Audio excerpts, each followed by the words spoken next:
Le docteur Jeannine Fontaine a commencé comme médecin anesthésiste de très grands chirurgiens. De là, elle s'est initiée à l'acupuncture, à l'homéopathie, à l'auriculothérapie, à l'astrologie, et elle a travaillé avec un guérisseur philippin. Je souhaitais la rencontrer après avoir lu son livre Médecin des trois corps, où elle raconte donc toutes ses expériences, et puis parce qu'il m'avait semblé qu'elle avait réussi à concilier ce que nous appelons le rationnel, ce que nous appelons l'irrationnel.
J'ai quitté l'hôpital en 1970, je dirigeais un service d'anesthésie et de réanimation.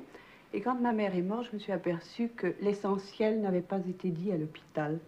J'avais pourtant fait beaucoup de choses et des choses intéressantes et dans les plus grands services, mais l'essentiel n'a pas été dit.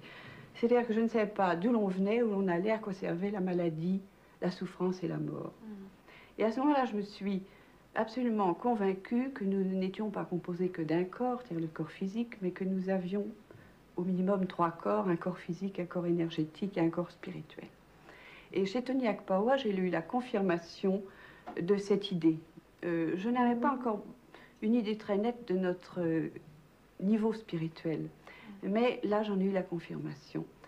Donc j'ai pu m'apercevoir que le guérisseur, le thérapeute, philippin en particulier, avait une très grosse action, non seulement sur le corps, que j'appelle énergétique, éthérique, astral, etc. Enfin, mais je préfère dire énergétique parce que je n'ai pas bien individualisé encore ces corps dans leur pathologie, dans leur traitement. Et puis, le corps spirituel. Alors voilà ce qu'a pu m'apporter le guérisseur, le thérapeute philippin et Tony Akpaoa, c'est la certitude que nous avions 3 corps et que eux, enfin un homme comme Tony Akpaoa, par son travail personnel et par le travail de son équipe, développait et travaillait sur le corps énergétique et le corps spirituel. C'était donc la confirmation de mon intuition. Est-ce que vous pensez qu'il y a un moyen de concilier, qu'il y a des possibilités plutôt de concilier ce que vous avez appris aux Philippines avec ce qu'on fait en médecine classique, et puis d'une manière générale, quelle serait pour vous l'évolution idéale par rapport à ce que vous avez appris de la médecine telle qu'elle est pratiquée dans nos pays? Je pense que la médecine hospitalière est absolument fermée aux autres dimensions de l'homme. On parle un peu de psychisme, de psychosomatique, mais enfin, ou si vous ne guérissez pas, c'est parce que vous ne voulez pas, etc. On sait qu'il y a quelque chose, mais on ne sait pas trop quoi. Mais on est fermé aux autres dimensions. Alors, en médecine classique, pour l'instant, à l'hôpital, en tous les cas en France, pas question, je crois, d'aller plus loin. Mais il y a certainement la possibilité, en travaillant en communauté avec les guérisseurs, et j'allais dire avec les prêtres évolués, de travailler sur le corps énergétique et sur le corps spirituel. Mais alors, ça demande une ouverture extrême que nous n'avons peut-être pas encore, ou bien un travail par le médecin sur lui-même pour ouvrir lui-même ses propres dimensions. On entend de plus en plus parler des médecines dites parallèles, dites douces. Est-ce que vous ne pensez pas qu'il y a un espoir de voir la médecine classique, dite allopathique, de s'ouvrir à toutes ces médecines?